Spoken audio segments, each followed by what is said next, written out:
Nuestro compé de provincia de hoy nos ha traído hasta Villalcázar de Sirga, aunque eso sí, nos vamos a alejar un poquito del pueblo para mostrarles una huerta experimental.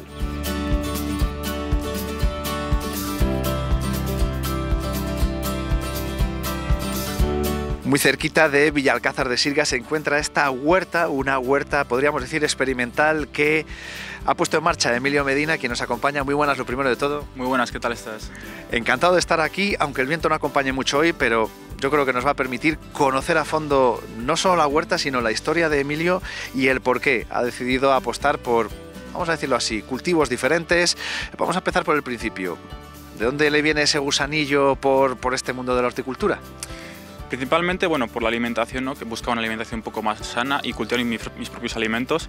Y después una pequeña preocupación por preservar las variedades tradicionales, las que cultivaban nuestros abuelos y abuelas, y que no se perdían y volver a producirlas y consumirlas. Claro, esto no es fácil, y para que a uno vamos a decirlo así, le resulte menos complicado, lo mejor es estar bien informado o bien formado, como es su caso. Las dos cosas, formado e informado. Formado de cara, bueno, a libros y luego informado con tu propia práctica y conociendo a otras personas, intercambiando conocimientos, yendo a ferias de agroecología como la de Piñel, la de Torrelavega, y teniendo una red de gente muy grande. Es muy importante. Importante también destacar que este no es el trabajo, no es la profesión de Emilio. Esto podríamos decir que es afición. Ojalá pudiera ser profesión, ¿no? Pero de momento ya bastante tenemos con que sea afición, ¿no? No obstante, la profesión está más o menos relacionada. Sí, yo me dedico al sector forestal y bueno, hoy día hay mucha inestabilidad en nuestro sector aquí en España. Y esto lo tengo como hobby porque, bueno, ya os dije, me gusta mucho la huerta y quería preservarlo, y así como cultivo ajos, cultivo otras 400 variedades de tomates, también pimientos, alubias. Y es por la preservación y es un hobby, sí, correcto. En alguna ocasión precisamente habíamos hablado de los tomates. Tomates morados, amarillos, de distintos colores, de distintas variedades. Lo que comentaba, hay cientos de ellas. La mayoría de la gente, podríamos citar, iba a decir media docena, y ya estoy tirando por lo alto probablemente, ¿no? Es una forma de probar cosas diferentes, pero sobre todo de conservar. Sí, correcto, sobre todo por la preservación, porque aquí en España se estima que tenemos unas 30.000 variedades de tomates y muchos se han perdido, y en el mundo se estima unas 300.000, y nadie quiere que se pierda eso, sobre todo los que lo conocemos. Claro, sobre todos los que los conocemos y los hemos saboreado, ¿no? Se nota diferencia. Siempre se habla de que, bueno, no hay comparación entre un tomate de huerta y uno de supermercado. Bueno, ya no digamos en ciertas variedades, ¿no? Hay muchísima comparación, y entre variedades también, y lo que más hace es el suelo y la forma de cultivo. Eso es lo más importante. Que es una de las cosas que marca la diferencia, ¿no? El apostar por el secano, que para los que somos urbanitas y ajenos a este mundo, pues a lo mejor no entendemos mucho la diferencia. Vamos a explicarla para todo el mundo, para que nos quede claro el por qué esto es algo singular, para empezar, en la forma de cultivar. Sí, bueno, el cultivo secano se trata de no regar simplemente y aprovechar el agua de lluvia que cae, conservarla en el suelo, así como depende de la zona donde se cultive, pues con aguas freáticas, pero la cosa es no aportar riego por encima del suelo, y que la planta busque ya el agua y se desarrolle, y se da buenas producciones y de muy buena calidad además. Pero yo entiendo que esto lo complica, es decir, ante la escasez de agua, mayores problemas sobre el papel. Correcto, lo complica, pero bueno, en esta zona al menos a mí se me da muy bien porque es una zona fresca. En Tierra de Campos tenemos una tierra bastante arcillosa y pesada. Hay zonas que son buenas para el cultivo secano y hay zonas que la freática también está alta. La cosa es llevar bien los tiempos, saber cuándo sembrar, cuándo cultivar y cumplir 4 parámetros fundamentales, y se da bien el secano. Bueno, lo hemos visto ejemplos anteriormente con los tomates. Luego conoceremos un poco cómo son las particularidades a la hora de desarrollar esta huerta, pero vamos a ver los frutos de lo que está ahora mismo, ¿no? De lo que estamos en época, ¿no? Y que es quizás también lo que puede resultar más visual para la gente, ver tanta variedad de ajos, que tampoco a mí se me ocurría que podía haber tantas. Sí, de ajos en España, bueno, ha habido miles. Hoy día se conservan unas 2.000 variedades o por ahí, en centros de conservación unas 700, 800, y yo he ido, bueno, haciendo mi pequeña colección, recuperando de gente mayor y de intercambios y de algún instituto y así, y ya conservo unas 35 variedades de ajos antiguas, la mayoría de ellas. ¿Y cómo se hace uno con estas semillas y con estas variedades? Pues con gente mayor, vas a las huertas y preguntas, tal, oye, ¿cultivas alguna variedad de ajo antiguo, tal? Pues sí, lo cultivaba ya mi padre, y así, sobre todo para preservándolo así. Y también, bueno, con un intercambio de gente y con algún instituto como el INIA. hay que conocer, lo que comentábamos antes, ¿no? Hay que saber dónde acudir y muchas veces también la voz de la experiencia, ¿no? Lo que comenta esa gente mayor de nuestros pueblos que tanto conoce, que tanto sabe, por pura experiencia, ese saber hay que evitar que caiga en el olvido, ¿no? Esto es un poco también la idea de este proyecto. Sí, por supuesto, no solo la preservación de las semillas y las variedades antiguas, sino también de los conocimientos y de los saberes, es muy importante que no se pierda.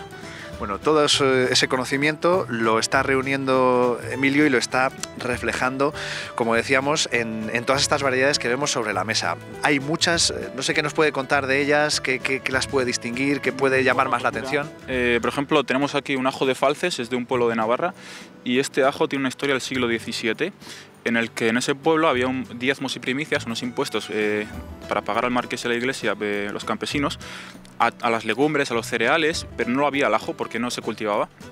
Entonces empezó a cultivar todo el campo de ajos y cogió tanta fama que fue uno de los pueblos más importantes en el cultivo de ajo. Y hay escritos de ese ajo, por ejemplo. Y ese ajo sigue estando aquí. Un ajo de referencia, ¿no? Sí, por ejemplo, ese es muy referente. Luego estamos viendo que por nombre podemos intuir colorado manchego, quiere decir que hay variedades de distintas zonas. No sé si se complica o puede resultar más complicado según la variedad que salgan aquí y que dé una producción interesante en una zona como esta, o mejor tan diferente de la zona de origen.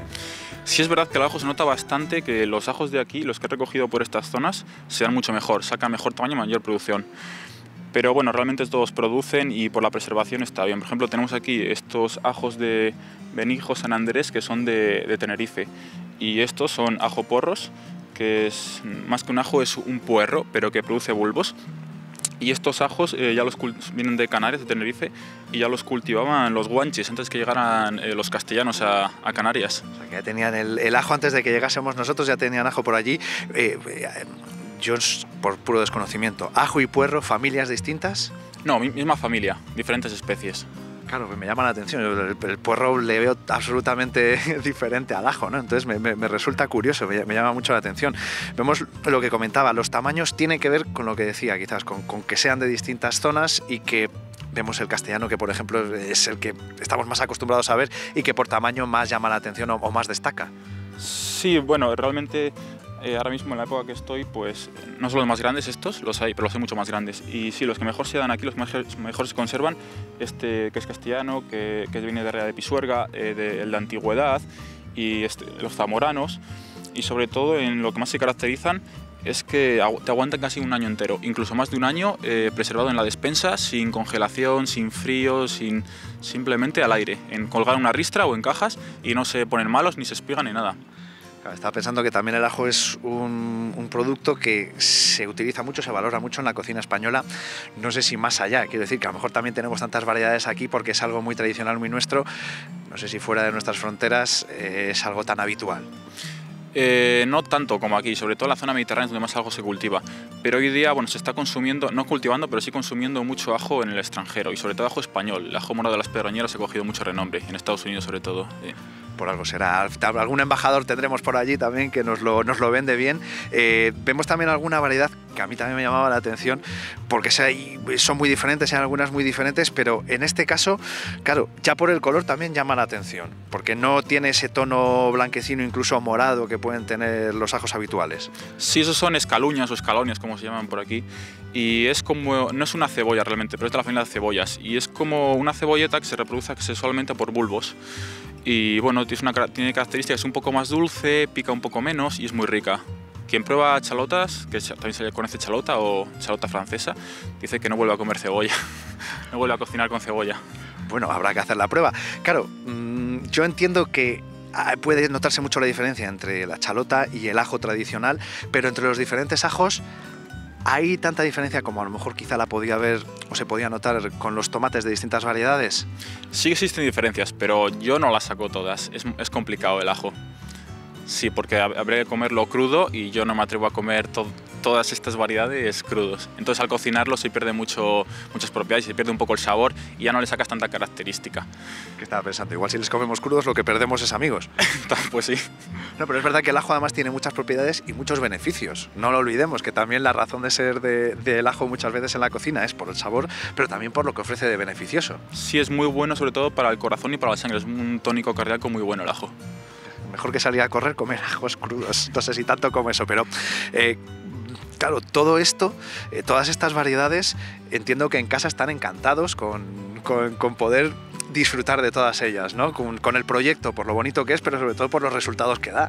Pues sí, porque todos los días puedes poner en la ensalada ajo picado de cualquier variedad diferente y es algo como, ¿no?, muy diverso en la cocina. Bueno, estas cosas que nos gustan a los periodistas de poner el compromiso al entrevistado, ¿con cuál nos quedamos? Bueno, no podría elegir porque con todos al final, ¿no? Cada uno tiene su, no sé, su característica buena. Pero yo me quedaría un poco por tirar como para nuestra tierra con las variedades de aquí, de Palencia sobre todo, por darles un poco de visibilidad y porque son las que mejor se dan en este terreno, mayor producción y mejor se conservan. Claro, justo iba a preguntar que cuál es la variedad que, dejando al margen el sabor, más alegrías nos ha dado en la huerta. La variedad de ajo, pues bueno, yo diría que los castellanos. Dentro de los castellanos se engloban pues mucho. Yo a los ajos lo llamo por el pueblo o el origen que tienen. Entonces se llama castellano de Herrera o castellano del pueblo donde tenga su origen. Bueno, pues vamos a ver precisamente cómo se realiza esa labor para luego encontrar estos ajos sobre la mesa, todo el trabajo que hay detrás cuando estamos en la huerta, ¿no? Para que la gente se haga una idea y quizás les metamos el gusanillo, ¿no?, de la huerta y de probar variedades nuevas. ¿Vamos? Vamos.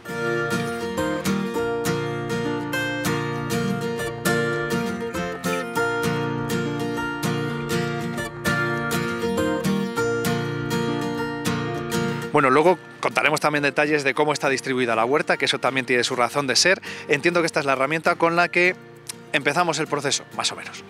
Más o menos, eso es correcto. Esto es una laya de doble mango. Y bueno, esta me la ha dejado un herrero artesano de Segovia, Jesús, de Agroforja, muy majo. Y con ella preparamos el suelo y lo que hacemos es, la hundimos, echamos hacia atrás el cuerpo y descompactamos el suelo siempre en profundidad, pero no volteamos el suelo. Con ello conservamos la microbiología del suelo y aumentamos la materia orgánica y no dañamos el suelo sobre todo. Estoy pensando, estas son esas cosas que los paisanos de los pueblos de toda la vida hacen así por pura experiencia, vamos a decirlo así, ¿no?, porque se ha hecho así toda la vida, pero es que se ha hecho así toda la vida por algo. Ahora lo podemos explicar, ¿no? Y tenemos los conocimientos para darle su razón de ser y haber comprobado el por qué es beneficioso hacerlo de esta forma y no de otra, ¿no? Eso es, hoy día hay mucha información y bueno, aún en el campo se siguen haciendo prácticas no muy correctas medioambientalmente y yo lo que intento es un poco visibilizar este tipo de prácticas. De hecho, la laya este doble mango, eso ya lo utilizaban, hay registros desde los romanos, que ya se sabía que era bueno no voltear el suelo. Son tradicionales, más amables con el medio ambiente, con los ecosistemas y beneficia luego a los resultados también. Pues sí, la verdad es que sí, a mayor conservación de materia orgánica también conserva más agua, retiene más agua, preserva la microbiología y aumenta la producción y sobre todo la salud de las plantas, que enferman menos. Claro, así hacemos la primera parte del proceso. ¿Cómo continuamos después y cómo acabamos teniendo estos resultados que vemos aquí? Además una buena, iba a decir, ristra de ajos, en este caso, bueno, cultivados. Pues en el tema del ajo, después de la preparación lo que se hace es la siembra o plantación, que se suele hacer entre noviembre y febrero, es lo correcto. Aquí se suele hacer por San Martín, un poco antes. Entiendo que las fechas son orientativas, al final hay que fijarse también muchas veces, según venga la meteorología nos toca retrasar o adelantar. Sí, sobre todo lo más importante es el tempero del suelo, que es la cantidad de humedad o cómo esté el suelo para que mejore las prácticas de labranza y de siembra. Por hacernos una idea, esta última campaña, que ha sido un poco peculiar en meteorología también, un poco escasa en lluvias, ¿nos ha condicionado mucho? Para mí no, porque este suelo es fresco y con el acolchado que hago de paja y las prácticas que hago, la verdad es que tengo bastante humedad, incluso en verano. Este año, con la sequía que ha habido, en pleno agosto era separar un poco de paja y ya he encontrado humedad. No barro, pero humedad, se notaba. Estaba pensando, hablando de paja y de esa metodología propia que desarrolla Emilio, por dar alguna pista y sobre todo, ¿no?, que pueda facilitar a la gente que tenga huerta, ¿no?, algún truco que puede ser o puede facilitar el desarrollo del cultivo de una forma, vamos a decirlo así, fácil, sencilla y más beneficiosa o más amable medioambientalmente hablando. Pues mira, por ejemplo en el tema de ajos, yo lo que veo un problema, sobre todo a la gente mayor que les veo mucho, le suelen meter entre 2 y 3 escabes, que se dice, en primavera, porque sale mucha hierba, en el ajo sale mucha hierba. Y con el sistema que hago yo, como veis, de ajos, no me sale prácticamente ninguna hierba. De hecho, las únicas hierbas que salen son las que planto yo, que es ajo, lechugas que asocio y luego tajetes y caléndulas para el control de nemátodos de raíz. Y yo no tengo que hacer prácticamente ninguna labor durante el cultivo, simplemente es la siembra y luego la recolección. Y la preservación de la humedad y la materia orgánica que se va aportando con el acolchado es muy grande, por lo que al final estás trabajando el suelo también. Y de esa forma, quizá trabajamos un poco más al principio, pero luego es trabajo que nos ahorramos y sobre todo también preocupaciones. Sí, y sobre todo por la preocupación eso, por el tema que no hay que regarlos. Normalmente aquí el ajo no se ha regado, pero cada vez llueve menos y hay muchas personas que sí que lo empiezan a regar. Y así no es necesario regarlo para nada. De hecho, cuando se sacan por San Pedro, que se dice, 29 de junio, sigue teniendo humedad. Bueno, el proceso que hablábamos, en el momento que ya hemos hecho o hemos preparado el terreno, ¿no? ¿Cuál sería el siguiente paso? El siguiente paso de la preparación, bueno, en el ajo la siembra. Bueno, porque digo, tenemos la herramienta que a mí me llamaba la atención, que por eso también es una forma quizás de introducir las semillas para tener más garantías, mejor que hecho sí. más de una forma más superficial. Sí, bueno, yo el ajo lo planto o con azada o también con almocafre a veces, que es con el que se acaba la remolacha, o con plantador también. Para cultivos un poco más grandes se utiliza el plantador. Yo como aquí cultivo 35 variedades, voy un poco con la azada para ir un poco más hacerlo más delicado porque no quiero que se pierdan las variedades. Pero con el plantador también se hacen bastantes producciones y se clavaría, se mete el ajo, se abre y el ajo queda dentro. Una cosa importante que nos comentaba antes Emilio y que se me olvidaba poner sobre la mesa, que es que el ajo es un fruto, vamos a decir, que no da semillas. Y eso también condiciona un poco, limita un poco. Claro, el tema del ajo es una preocupación mía para su preservación. Y es que al no dar semillas, si un año no los cultivas, pues o se te pierden esos ajos, se pierde la variedad. Y si no la tiene otra persona que te pueda dar esos ajos, se ha perdido esa variedad. En cambio, con tomate, por ejemplo, guardas las semillas y te aguantan 5 años hábiles o un poco más. Y si los pones en frigorífico, 15, 20 años. Y te aguanta la semilla perfectamente. Con el ajo se perdería.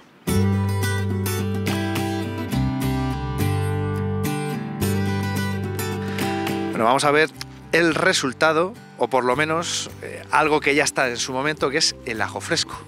Correcto, estos son ajos frescos, ajos tiernos o ajetes que se llaman, y es la forma de consumir ajos ahora por estas épocas.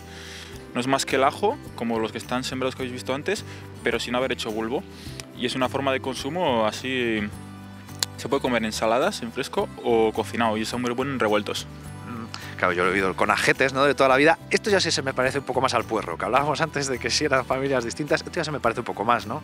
Sí, es que realmente si te fijas es igual que un puerro, lo que pasa es que luego el ajo hace bulbo. El último mes, el de junio, hace un bulbo. Claro, estaba pensando, ajo fresco, visto así además in situ, estaba pensando yo, comentaba, ¿no?, Emilio, que esto es algo que se utiliza mucho para la ensalada. Yo estoy pensando, o en revueltos, que me diga, estaba pensando en algo que también he oído muchas veces en la cocina y que no he visto habitualmente, que es el ajo negro, ¿no? Eso no sé si es una variedad específica o... No, el ajo negro es cualquier variedad de ajo, cualquier tipo de ajo, e incluso con chalota también lo hacemos, con escaluña, lo fermentamos. Es un proceso de fermentación en el que lleva unos días a una temperatura y una humedad constante y se fermenta yo solo y se vuelve negro y se elimina el picor y se vuelve dulce y tiene como sabor regaliz de palo. Es curioso, es algo que también se ha ido utilizando cada vez más en la cocina. Es verdad que como vivimos en tiempos afortunadamente espléndidos para la gastronomía y donde además la cocina mediterránea tiene muy buena consideración, lo que aquí se ha consumido, a lo mejor podríamos decir toda la vida, se empieza a ver y a consumir mucho también más allá de la península, ¿no? Esto es porque tenemos buen producto y la huerta española siempre ha tenido fama, por algo será. La huerta española ha sido de mucha calidad siempre, toda la vida, y muy reconocida a nivel internacional, sí. Y en este caso hablamos de una huerta experimental que tiene sus peculiaridades. Algunas ya les hemos contado, pero Emilio, ahora mismo, ¿en qué otros productos estamos trabajando y en qué otras, vamos a decirlo así, en otros experimentos estamos metidos? Bueno, ahora estamos con el cultivo de la patata en la plantación por esta época en marzo. Y yo la patata la cultivo en caballones de paja. Entonces la patata lo que hace es, sus raíces van al suelo a recoger agua y el tubérculo te lo deja entre la paja. Entonces lo único que hago es la plantación y algún tratamiento ecológico durante el cultivo, si acaso, algún caldo de cola de caballo para prevención de hongos. ¿Cómo de cola de caballo, perdón? Cola de caballo es una planta que es muy rica en sílice. Entonces lo que hace el silicio es evitar que entren hongos en las hojas de las plantas y actúa como un fungicida natural. Claro, porque estamos trabajando, lo que comentaba antes, con la paja, que lo que hace es retener la humedad, ¿no? Pero también, además, luego nos descarga de trabajo, como comentaba antes en el caso de los ajos. Claro, la patata es un cultivo que se suele aporcar mucho para que no le dé el sol y se vuelva verde y se produzca una sustancia tóxica, y con la paja ese problema no lo tenemos. Y de hecho luego, aparte de no aporcar, la patata simplemente separamos la paja y salen solas y salen de muy buen tamaño y salen limpias, muy limpias. Claro, lo que pasa es que esto también estaremos pensando, para una huerta pequeña tiene su razón de ser, ¿no? Pero quizás para grandes producciones también tendría cabida este tipo de cultivo. La patata yo no lo veo, se necesitarían muchísimas grandes cantidades de paja, pero en otros cultivos sí que sería factible. Bueno, y veíamos también que esto tiene una distribución muy concreta, muy específica, y que tiene su razón de ser también de cara, como vemos, a la plantación de árboles de mayor tamaño. Sí, correcto. De hecho, por el verano que hemos tenido tan intenso de calor y de insolación solar el anterior verano, he decidido empezar a cultivar entre calles de almendros o de frutales para tener un poco de sombra. Este sistema se llama como agroforestal, en el que se intercalan cultivos de agrícolas y forestales, o bueno, arbóreos en este caso. Claro, estaba pensando que esto lo veremos un poco más a largo plazo. Bueno, ¿no largo, medio plazo? Bueno, en el tema con el almendro, que en 3 o 4 años ya tenemos portes bastante grandes y ya podemos aportar sombra y también protección del viento y protección de las heladas en heladas tardías de mayo y junio. Esto es lo que hablábamos, es un poco sabiduría de toda la vida aplicada a la actualidad con base científica. Sí, de hecho siempre ha habido cultivos entre árboles. Entre las viñas se cultivaban gerbos, por ejemplo, y otros tipos de árboles. Claro, decíamos antes, Emilio, esto es una afición que lleva mucho tiempo. Siempre he oído decir yo, si quiere al marido muerto, regálele un huerto. En este caso nos ahorramos parte del trabajo, ¿no? Es una afición bien llevada, con dedicación, pero bien llevada y sin ser quizá tan esclavo. Correcto, porque al final es una huerta experimental y yo me he ido quedando con lo que mejor me funcionaba. Y en este sistema pues me ahorro, por ejemplo, muchos tratamientos, porque el suelo está sano, por lo que la planta está sana. Me ahorro regar y me quito mucho trabajo de deshiervar, sobre todo. Salen muy pocas hierbas o prácticamente ninguna. Pero el tiempo que nos ahorramos en la huerta, luego lo empleamos en la biblioteca, en leer e investigar. Correcto, la biblioteca es no tan grande como la huerta, pero también es muy grande, sí. Camino lleva. Sí. Bueno, así se nota también en los resultados. Vamos a lanzar alguna recomendación, vamos a aprovechar para lanzar alguna recomendación a los telespectadores que nos ven para que se atrevan sobre todo a probar este tipo de metodología más tradicional, que luego se va a notar y que lo más importante, lo vamos a saborear, ¿no? que es lo que quizás más importa y más interesa a la gente. Bueno, lo más recomendable lo que yo recomendaría a partir de ahora con estos veranos tan calurosos que vienen sería meterse en el acolchado, animarse a acolchar un poco con paja, sobre todo en verano, porque te vas a ahorrar mucha agua, incluso la mitad o más a los que rieguen, regando se puede hacer también, y van a ver resultados muy buenos y les va a quitar mucho trabajo. Pues ahí tienen el briconsejo de la huerta de hoy. Emilio, muchas gracias por habernos enseñado toda esta huerta experimental y habernos descubierto muchas variedades en su día de tomates, ahora de ajos. Algún día veremos otra gran, amplia gama de variedades de otros productos. Lo dicho, muchas gracias y esperemos que siga disfrutando de la huerta mucho tiempo, que al final también va a ser en beneficio de la conservación de tantas variedades. Gracias a ti, Nacho.